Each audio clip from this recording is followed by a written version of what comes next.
믿기 힘들겠지만 실제로 일어난 이야기입니다. 평생 의지하며 살아온 형제, 하지만 아버지 재산을 두고 모든 게 달라졌죠. 저는 이 가족을 20년 넘게 지켜본 이웃이었습니다. 그들이 몰락을 직접 목격했어요. 저희 동네에는 3형제가 살고 있었습니다. 큰형, 둘째, 막내까지 모두 한 블록 안에서 살았어요. 아버지 덕분이었죠. 건설업으로 성공한 아버지가 각자 집을 사주셨거든요. 매주 일요일이면 큰 집에 모여서 가족 식사를 했습니다. 아이들 웃음소리가 온 동네에 퍼졌어요. 정말 화목한 가족이었어요. 이웃들 사이에서도 부러움이 대상이었습니다. 큰형은 아버지 사업을 이어받아 운영하고 있었어요.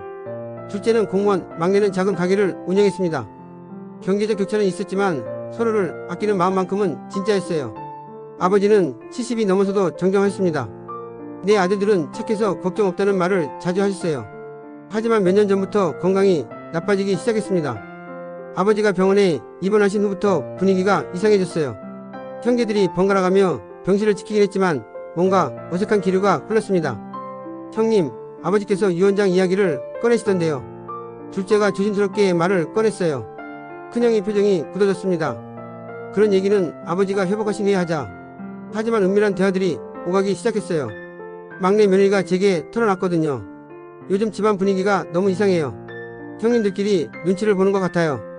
아버지 재산은 상당했습니다. 본가 건물, 여러 부동산, 그리고 회사까지 추정 가치만 해도 수십억 원이었어요. 이웃들 사이에서도 은근히 관심사였죠. 큰형은 내가 장남이고 사업도 이어받았으니 당연히 내 몫이 더 커야 한다고 생각했어요. 반면 둘째와 막내는 공평하게 3등분해야 한다는 입장이었습니다. 처음에는 조심스럽게 탐색전을 벌였어요. 형님, 아버지께서 뭐라고 하셨어요? 글쎄, 명확하지 않으시더라고. 이런 식으로요. 그런데 아버지가 갑자기 위독해지셨습니다. 의식을 잃으신 거예요. 유언장도 제대로 남기시지 못한 상태였습니다. 아버지가 돌아가신 날 장례식장에서 일이 터졌습니다. 장례 준비를 하는 중에도 형제들은 재산 이야기를 했어요. 형님, 이제 현실적으로 얘기해 봅시다. 둘째가 말했어요. 아버지 뜻을 정확히 아시는 거죠? 큰형이 차갑게 답했습니다. 내가 모든 걸 이어받는 게 맞다. 지금까지 사업도 내가 했고. 막내가 발끈했어요. 그게 무슨 소리예요? 우리도 똑같은 아들인데 너희들은 그동안 뭘 했나? 편안하게 살기만 했지. 말이 격해지더니 급기야 몸싸움이 벌어졌습니다.